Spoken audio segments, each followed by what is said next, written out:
하나님 아버지 감사합니다. 오늘도 귀한 말씀을 증거할 때 성령 하나님 아버지 감화 감동하여 주시고 우리 하나님께서 저희들에게 큰 은혜의 시간이 될 수 있도록 인도해 주옵소서. 예수 그리스도 이름으로 기도하옵나이다. 아멘. 오늘 하나님 말씀의 본문은 마태복음 11장 28절로 30절 말씀이 되겠습니다. 수고하고 무거운 짐진 자들아 다 내게로 오라. 내가 너희를 쉬게 하리라. 나는 마음이 온유하고 겸손하니 나의 멍에를 메고 내게 배우라. 그리하면 너희 마음이 쉼을 얻으리니 이는 내 멍에는 쉽고 내 짐은 가벼움이라 하시니라. 아멘. 오늘 하나님의 말씀의 제목은 그리스도인의 성장입니다. 구약시대에 하나님은 사람들에게 직접 나타나셔서 자신을 계시하거나 말씀하시고 또 우리 하나님께서 자신을 나타내 보여주셨습니다. 그러면 그의 천사들을 통해서 또는 음성으로 어떤 때는 선지자들을 통해서 하나님은 사람들에게 계시하시고 말씀하셨습니다.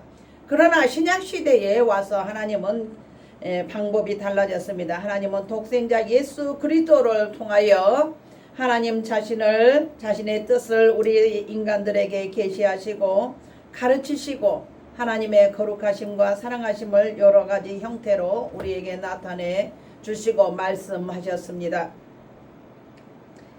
이제 히브리 저자는 말씀하기를 옛적에 선지자들과 여러 부분과 여러 모양으로 우리 조상들에게 말씀하신 하나님이 이 모든 날 마지막에 아들로 우리에게 말씀하셨으니 이 아들을 만유의 후사로 세우시고 또 저로 말미암아 모든 세계를 지으셨느니라 라고 말씀하셨습니다. 히브리서 1장 1절로 2절에 말씀하고 있었습니다. 이제 예수 그리스도는 하나님의 뜻을 수행하기 위해서 오셨습니다. 예수님은 자신이 이 땅에 오시게 된 목적에 대해서 내가 하늘로서 내려온 것은 내 뜻을 행하려 함이 아니요 나를 보내신 이의 뜻을 행하려 함이니라. 나를 보내신 이의 뜻은 내게 주신 자 중에 내가 하나도 잃어버리지 아니하고 마지막 날에 다시 살리는 이것이니라 라고 요한복음 6장 38절 39절에 말씀하셨습니다. 이 말은 내가 예수가 스스로 의지에 따라 자연적인 출생의 과정에 따라 이 땅에 오게 되었음을 부정하고 예수님이 오시는 그 과정이나 목적은 오로지 하나님 아버지의 말씀과 하나님께서 보내셨으므로 인하여 예수님이 이 땅에 오셨다라고 증언하고 계십니다.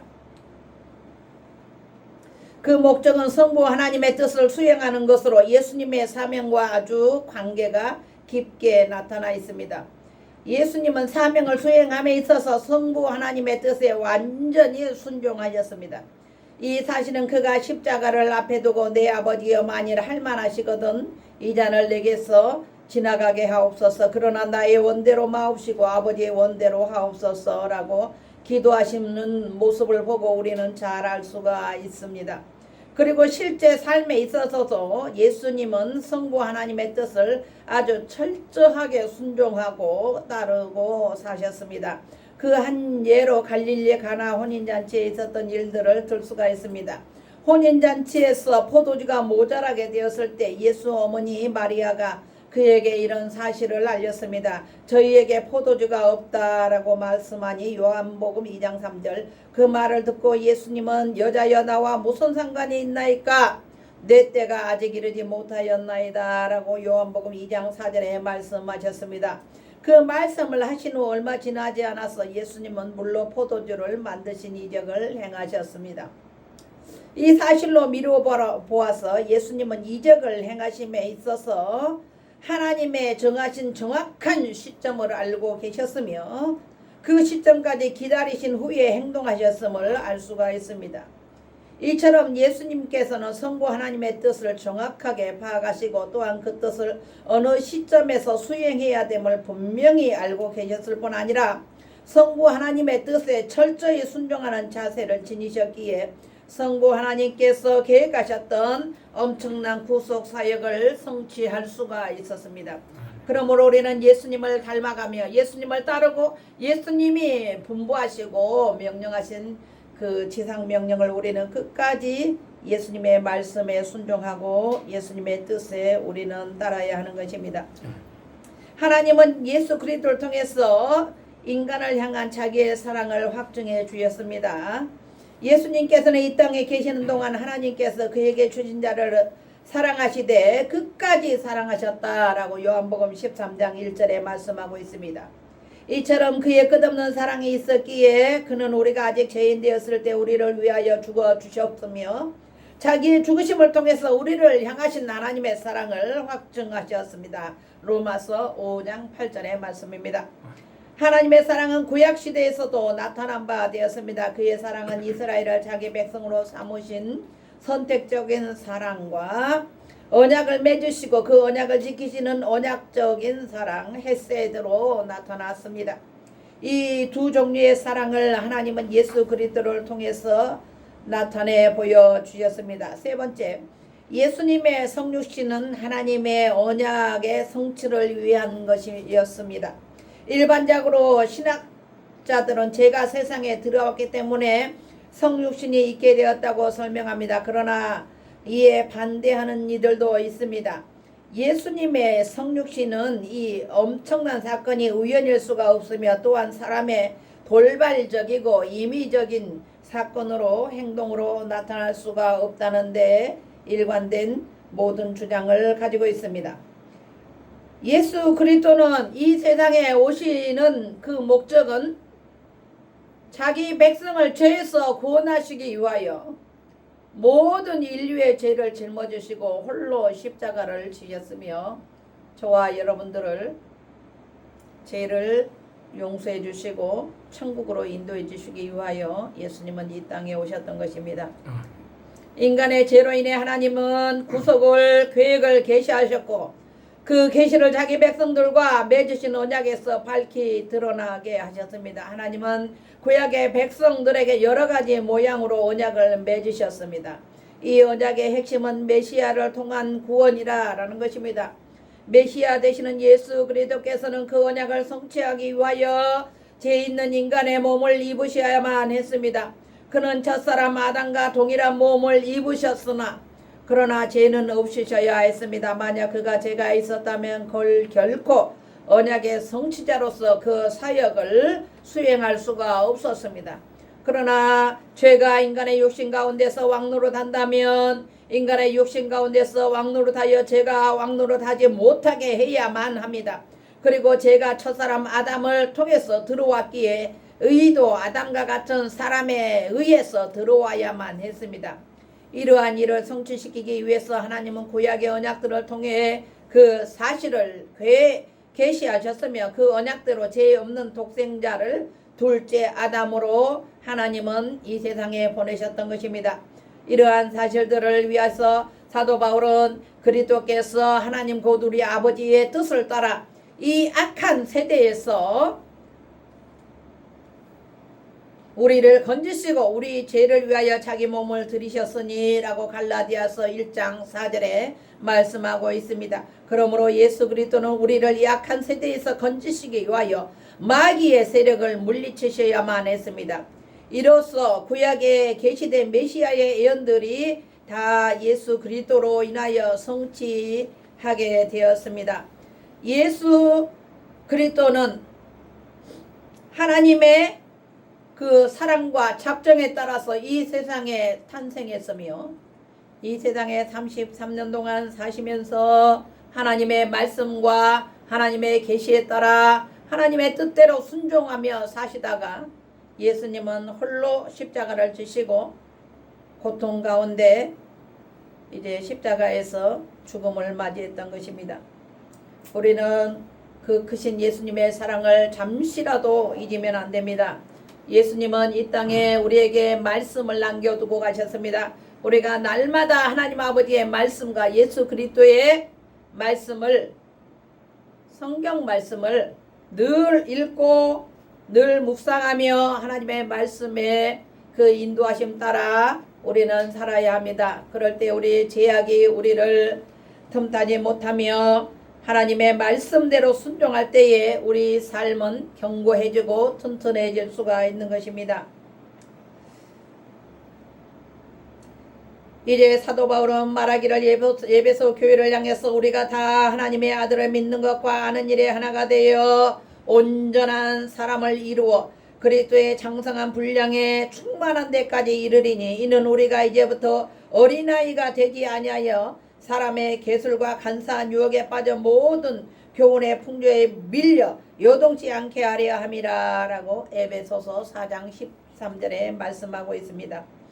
성도는 예수를 믿는 데서 끝나지 않고 자신의 성숙을 위해서 힘써 싸우며 살아야 합니다.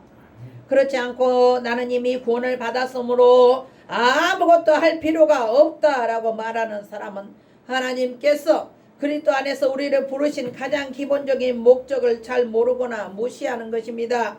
성도가 예수를 그리스도로 고백한다면 항상 예수 그리스도를 닮은 삶을 추구해야 하며 하나님의 말씀에 순종하는 삶을 살기 위하여 힘써서 자기 자신을 쳐서 복종해야 합니다.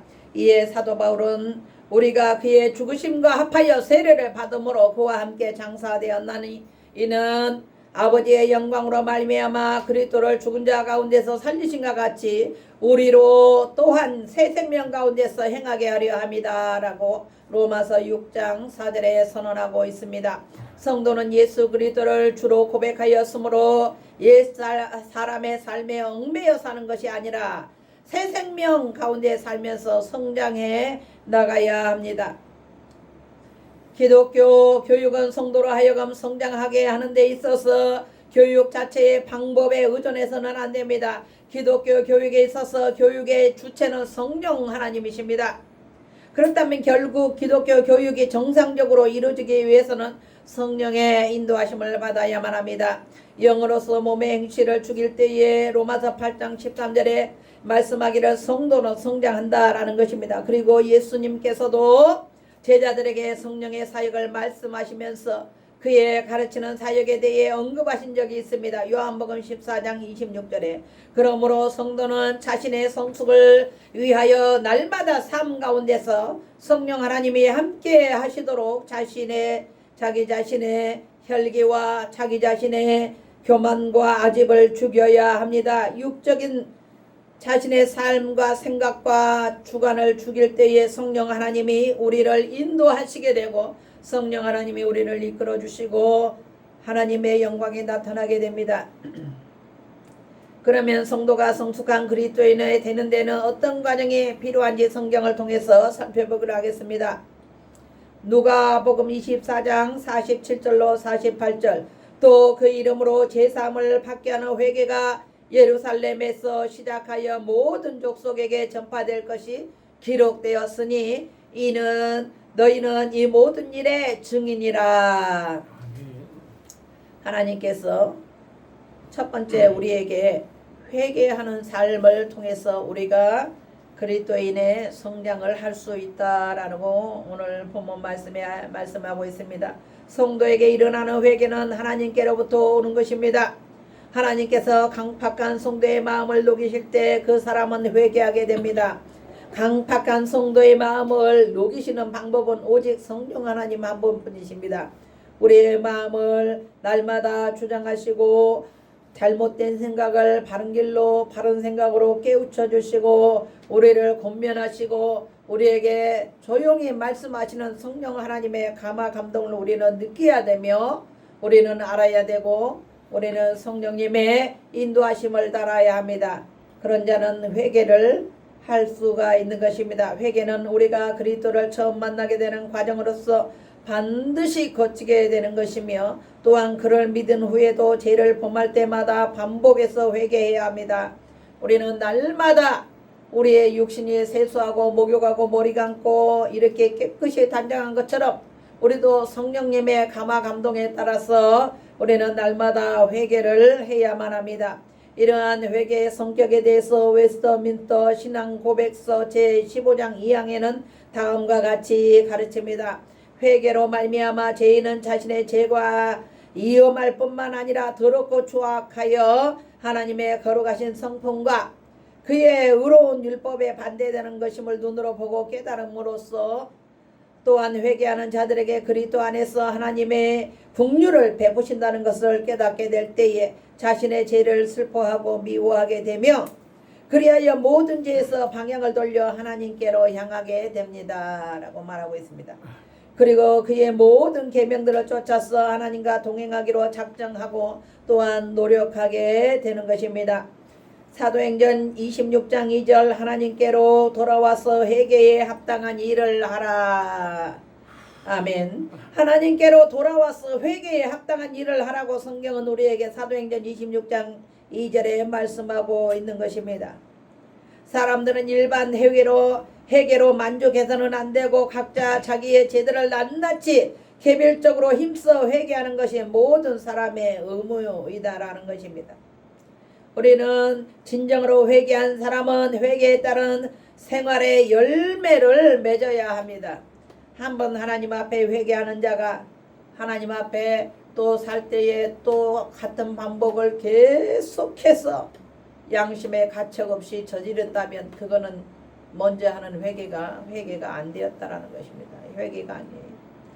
진심으로 하나님 앞에 피나는 눈물을 흘리면서 회개하는 자는 똑같은 죄를 반복해서 횟수를 더한다거나 양심의 가책 없이 회개를 계속 회개한 내용을 계속해서 또 저지른다라는 것은 그거는 회개가 아닙니다. 진정한 회개는 자기 죄를 하나님 앞에 자백하며 슬퍼하며 동의하며 하나님 앞에 회개한 이후에 회개 열매가 있는 삶을 살아야 합니다. 같은 죄를 더 저지르지 않고 회개해서 돌이키고 그 죄에서 돌이키고 하나님 아버지 앞에 회개한 자라 그 회개에 합당한 삶의 열매가 있어야 하는 것입니다. 가룟 유다는 예수님을 배반한 후에 스스로 뉘우쳐 배반의 대가로 은 30을 대제사장들과 장로들에게 도로 갖다 준 후에 자살을 했는데 그것은 그가 뉘우치기도 하고 뉘우침으로써 끝나고 그가 하나님 앞에 돌아오지 않고 인간의 생각으로 자기 마음과 자기 뜻대로 하나님의 뜻을 저버리고 스스로 자기의 목숨을 끊은 것은 그것은 진정한 회개가 아닙니다. 그는 그 다음에 이어지는 그 삶의 열매를 맺지 못했기에 그는 참된 회개에 이르지 못했습니다. 이와 달리 다윗은 우리아의 아내 밧세바를 범한 후에 그 죄를 은폐하기 위해 자신을 위해 목숨을 바쳐 충성했던 신복인 우리아를 전쟁의 최전방에서 내보내 죽게 만들었습니다. 이에 대해 나단 선지자로부터 질책을 받자 그는 회개함으로써 용서를 빌고 하나님 앞에 눈물로 침상을 뜨게 할 정도로 많은 눈물과 회개를 하였습니다. 이처럼 회개는 성도가 하나님의 자녀가 되기 위해 통과해야 할 관문인과 동시에 신앙의 성숙을 위해서 끊임없이 겸손하게 고백되어져야 할 것입니다. 우리는 날마다 우리의 잘못을 되돌아보고 회개하고 성령님의 인도하심을 따라 회개할 뿐만 아니라 성령님의 인도하심을 따라 우리의 삶의 회개에 합당한 열매를 맺으며 사는 2026년도가 되기를 주님의 이름으로 축원합니다. 아멘. 두 번째, 봉사의 삶을 살아야 합니다. 성도의 봉사는 회개의 결과로서 성도의 마음속에서 우러나오는 행위입니다. 이 봉사는 예수 그리스도의 향기를 나타나게 하며 성도가 그리스도 안에서 하나 될 때에 온전해집니다. 성도가 보여줄 수 있는 봉사는 하나님에 대한 봉사와 성도 상호간에 대한 봉사로 구분될 수가 있습니다. 구약 시대의 제사장은 오직 하나님에 대하여 봉사하는 일에 헌신했던 자들입니다. 그리고 초대교회 당시 집사들은 굳이 하는 일을 전담함으로써 교회를 섬겼던 사실이 있습니다. 물론 이들도 전도를 통해서 하나님을 섬겼으나 주로 가난한 자들을 구제하는 일을 전담했습니다. 그리고 선지자는 하나님의 말씀으로 하나님의 백성을 섬겼으며 교사는 가르치는 일로 교회를 섬겼습니다. 그 외에 평신도나 복음 전하는 자 그리고 목사도 자기에게 맡겨진 사역을 감당함으로써 성도를 온전케 하고 봉사 일을 하게 하며 예수 그리스도의 몸을 세우는 일에 전심전력했습니다. 에베소서 4장 12절 회개하여 주님께로 돌아온 자는 열매를 맺으며 그 열매는 봉사의 일을 통해서 나타나는 것입니다.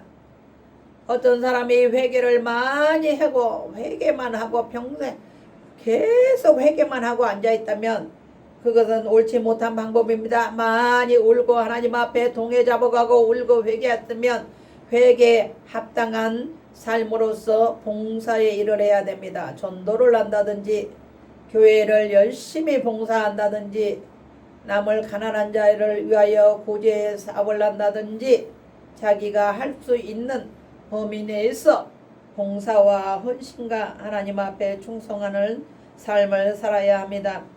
많은 사람들은 봉사함에 있어서 순전히 자신의 지식이나 능력을 사용하는 것으로 잘못 생각하고 있습니다. 그러나 성도는 오직 성령께서 나눠주시는 은사를 따라서 봉사해야 합니다. 이에 대해 바로 이 모든 일은 같은 한 성령이 행하사 그 뜻대로 각 사람에게 나눠주시느니라. 고린도전서 12장 11절에 말씀하고 있습니다. 성도가 봉사하는 힘의 근원이 성령 하나님께서 그가 가진 재능에 따라, 그가 가진 지혜에 따라, 그가 가진 능력에 따라 성령 하나님께서 우리에게 주시는 은사에 따라서 그 은사대로 봉사를 하는 것입니다. 어떤 사람이 예를 들어서 주님 안에서 전도를 잘 하는 사람이라면 전도를 할 수 있는 것이고, 또 교회 봉사하는 일에서 운전을 잘 하는 사람이 있다면 성령 하나님께서 인도하심 따라 차량 운행으로 봉사할 수가 있고, 또 어떤 사람은 또 요리를 잘하는 은사가 있고 또 맛을 잘 분별하는 사람이 있다면 주방에서 성도들이 먹을 양식을 위하여 주방 봉사도 할 수 있는 것이고, 어떤 사람은 청소를 깨끗이 잘 하는 그런 재능이 있다면 성령 하나님께서 주시는 은사와 그 기쁜 마음으로 그가 또 교회 청소도 열심히 하고 우리 하나님의 성전을 세워가는 데 있어서 열심히 각 자기가 맡은 위치에서 그 자리에서 주님을 위하여 주의 성전을 열심히 아름답게 꾸미고 봉사하는 일에 전심전력해야 합니다. 어떤 사람은 가르치기를 잘하는 재능 있는 사람이 있다면 어린이 주일학교를 맡아서 열심히 어린 생명들을 하나님 앞으로 인도하는 또 교사로서 봉사할 수가 있는 것이고, 또 어떤 사람이 성대가 아름답고 찬양을 잘하는 달란트를 받았다면 성가대로 하나님 앞에 아름다운 음성으로 하나님을 영화롭게 찬양할 수가 있는 것입니다. 이렇게 한 성령 하나님께서 우리 모두에게 각자 주시는 그 은사대로, 재능대로, 달란트대로 우리 하나님 앞에 봉사하고 하나님 앞에 섬기는 그런 일을 해야 하는 것입니다. 오직 성령을 따르는 사람만이 하나님의 법에 순종하며 하나님을 기쁘시게 할 수가 있습니다. 로마서 8장 7절 8절. 이런 사실을 잘 알고 있었던 사도 바울은 하나님의 성령으로 봉사하라고 빌립보서 3장 3절에 우리에게 말씀하고 있는 것입니다. 왜냐하면 성령을 통하지 않은 봉사는 자신의 경건이나 의를 드러낼 위험을 항상 내포하고 있기 때문입니다. 성령을 따르지 않은 사람은 하나님의 뜻이 무엇인지 분간할 수 없기에 결코 올바른 봉사를 할 수 없을 뿐만 아니라 진정 하나님을 기쁘시게 할 수가 없기 때문입니다. 세 번째, 성화. 우리는 하나님 앞에 부름받기 위하여 또한 하나님 앞에 구원받기 위하여 우리의 몸이 날마다 우리의 인격이 성화되어야 합니다. 사람은 예수 그리스도를 구세주로 고백하고 믿음으로써 의롭다함을 얻음과 동시에 성도는 거룩하게 된 것을 인정받습니다. 고린도전서 6장 11절입니다. 대부분의 영역은 성경은 그리고 고린도전서 6장 11절에 언급된 거룩함을 의롭다 하심을 얻었다는 표현과 동일하게 성화되었다. 이 말은 예수께서 우리를 위해 죽으심으로 그를 믿는 우리가 의롭게 되었을 뿐만 아니라 이미 거룩한 자로 인정되었음을 의미합니다. 고린도전서 6장 11절. 너희 중에 이와 같은 자들이 있더니 주 예수 그리스도의 이름과 우리 하나님의 성령 안에서 씻음과 거룩함과 의롭다 하심을 받았느니라. 아멘. 우리가 성령 안에서 씻음과 거룩함과 의롭다 하심을 받았다라는 것입니다. 이 말은 예수께서 우리를 위해 죽으심으로 그를 믿는 우리가 의롭게 되었을 뿐만 아니라 이미 거룩한 자로 인정되었음을 의미하는 것입니다. 그러나 성도는 예수 그리스도를 통해서 생명을 얻은 새로운 피조물입니다. 고린도후서 5장 17절. 그렇다면 이 세상에서 새 생명을 얻은 새 창조의 원리를 따라야 합니다. 그것이 은혜의 원리입니다. 이 은혜의 원리는 그리스도를 믿는 자가 하나님 앞에서 구원에 대한 감사와 찬양을 돌리는 것과 밀접한 관계가 있습니다. 성도의 감사와 찬양, 이것은 은혜에 대한 반응이며 이것은 필연적으로 나타나는 것입니다. 이 반응을 바탕으로 성도는 자신을 향하신 하나님의 뜻이 무엇인지 날마다 살피며 그 뜻대로 살려고 애쓰고 힘써야 합니다. 성령을 통하지 않으면 성경을 읽어도 깨달음이 없고 성령 안에서 기도할 수 없기에 결코 우리의 신앙이 성장할 수가 없습니다. 우리는 날마다 성령 하나님께 기도하고 의지하고 성령 하나님 나를 오늘도 이끌어 주옵소서, 성령으로 봉사하고 성령으로 사랑하고 성령으로 하나님을 섬기며 성령의 인도하심 따라 살 때에 우리가 온전한 성화가 이루어질 줄로 믿습니다. 그래서 사도 바울은 우리 주 예수 그리스도의 하나님 영광의 아버지께서 지혜와 계시의 정신을 너희에게 주사 하나님을 알게 하시고 너희 마음 눈을 밝히사 그의 부르심의 소망이 무엇이며 성도 안에서 그 기업의 영광의 풍성이 무엇이며 그의 힘의 강력으로 역사하심을 따라 믿는 우리에게 베푸신 능력의 지극히 크심이 어떤 것임을 너희로 알게 하시기를 구하노라 라고 에베소서 1장 17절로 19절에 말씀했습니다. 여기서 지혜와 계시의 정신은 문자적으로 지혜와 계시의 영, 즉 성령을 의미합니다. 성령은 진리의 영으로 오늘도 성도들을 진리 가운데로 인도합니다. 결론의 말씀을 맺겠습니다. 성화는 우리가 스스로 이루어가는 것이 그 무엇이 아니라 그 은혜의 원리 곧 성령을 따름으로써 자연스럽게 우리에게 이루어지는 것입니다. 만약 성화를 구원받은 성도의 의무로 생각하고 스스로의 노력으로 완전한 거룩에 이르려고 한다면 그것은 잘못된 것입니다. 올 한 해도 예수 그리스도의 말씀과 예수 그리스도의